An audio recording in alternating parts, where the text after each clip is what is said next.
Hello, this is Eileen, the environmental educator. And in this video, we're going to talk about something that's big news these past couple days about Nord Stream and the attack on it as it's being labeled. There is a gas leak in the Nord Stream 2 pipeline.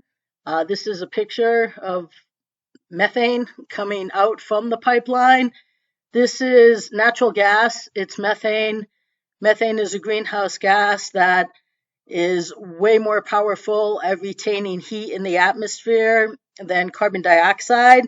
Molecule for molecule, methane retains, I've read anywhere from like 15 to 120 times the amount of heat that carbon dioxide retains based upon which methane, article it is. But methane is, it's not good for the environment. That's for sure. Carbon dioxide, now that's something that, plants and animals need. We exhale, and, maybe too much of it isn't so good. Too little of it isn't so good because you can go into an ice age, but not if we're emitting all this methane. The big headlines recently with the Arctic tundra melting and everything because methane is escaping from it.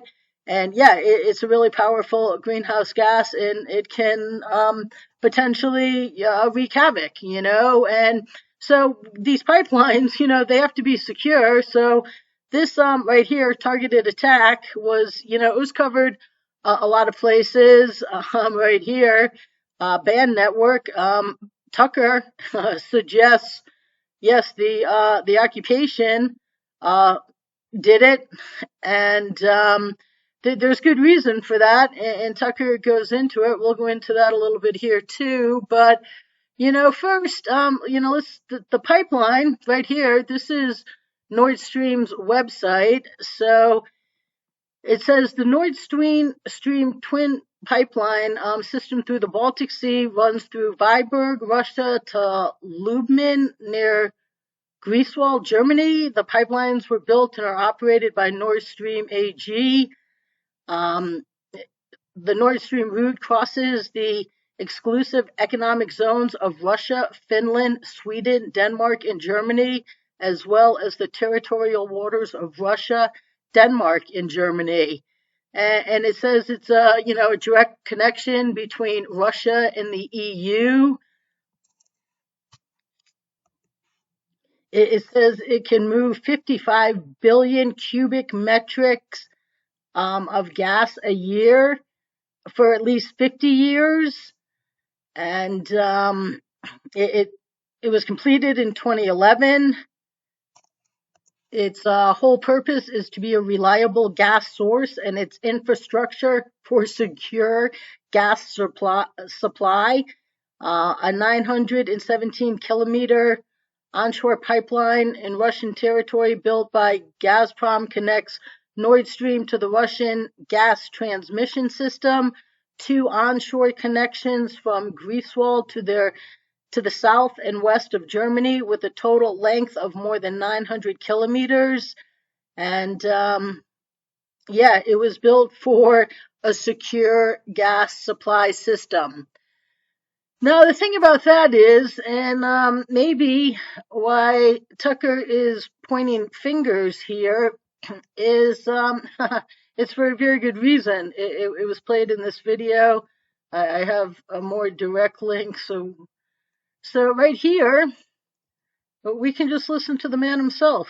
If Russia invades, that means tanks or troops crossing the border of Ukraine again. Then there will be no longer a Nord Stream 2. We will bring an end to it.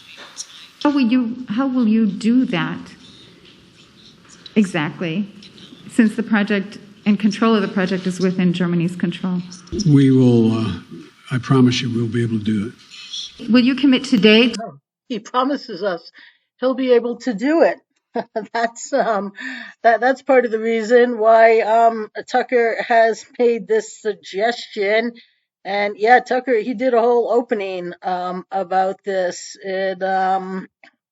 It's scary stuff. But We also have Victoria Newland out here in January, and Victoria Newland, Victoria Jane Newland, is an American diplomat currently serving as the Undersecretary of State for Political Affairs. And this is what she had to say. We continue to have very strong and clear conversations with our German allies, and I want to be clear with you today. If Russia invades Ukraine, one way or another, Nord Stream 2 will not move forward. Okay, so yeah, now people are wondering who's behind what they're calling an attack, because I think it was Swedish instruments picked up an explosion right at the time that a leak was detected. So, there's a lot of fingers being pointed, but okay, if we actually have this, occupation that is waging war on this country based on we have to care about the environment. Okay, pretty soon people are going to understand that they're not going to be able to do anything. This man just signed Executive Order 14067. It creates a digital currency, and it gives the United States government the power to spy, the legalization to, like, not that they don't do it anyways, but it legalizes it, and it lets the government control every penny you spend. Okay, and they're about to take control of how you live your life, because how you live your life is how you spend your money and your time, but your money too.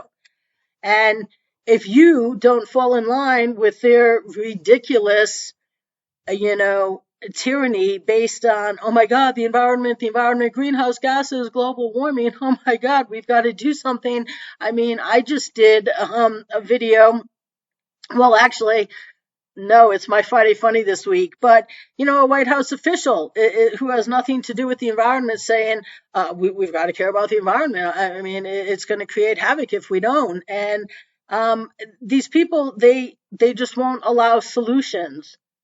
Okay, real solutions, since this occupation's first campaign, and they won't allow solutions. They've kidnapped me. They just I get messages. I'm on their most wanted list. When they round people up, I guess. But how do you go out and yap about the environment and then potentially go out and say that one way or another you're going to stop it? And now this happens, and many people are making this suggestion here, mostly based on their own words. And, as Tucker points out here, right, this goes against their environmental principles. I mean, this whole thing that Tucker says, I don't listen to Tucker. Tucker won't tell you that, Gore and Greta and everybody's a fraud. He's like everybody else. He's, oh my God, those climate crazies. But you know what? You could shut him up, but he won't. Or the people that read his email don't get it to him. But I don't think he will, the way he talks about climate crazies. But he everything he says here and everything he says most nights, I'm like, yep. If I had a show, I'd be saying that too. And everything that's in here, and he talks about, how can they be leaking all of this methane into the atmosphere, and then bringing down rules and regulations and potentially controlling how you spend your money based upon if you fall in line with his dictates, even if they're not solid, even if they don't provide you anything. I did a video last night about the electric vehicles, the electric trucks. They can't even tow. We all know the problems with them. Then there's not a clean power grid, and it would take 500 times the power grid out there that we have now to be able to power all the cars, according to Martin Armstrong. I mean, but he's going to stop it one way or another, and then that's doubled down by, by this lady here. She just doubles down on it. And now this pipeline here that goes from Russia to Germany is no longer providing, the natural gas that they need to heat come this cold winter. And now we're emitting all of this methane into the atmosphere. And as these say, marks a dangerous escalation.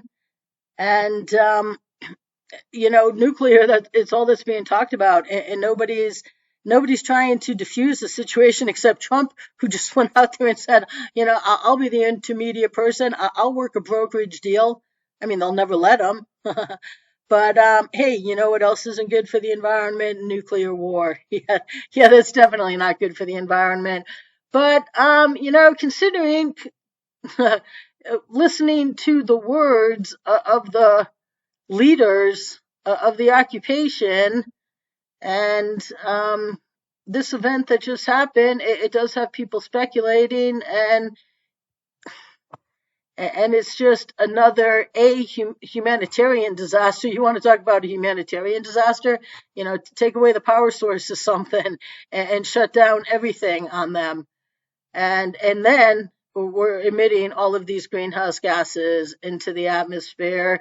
And maybe he seems so sure of himself, one way or another, we will. So stay tuned, people.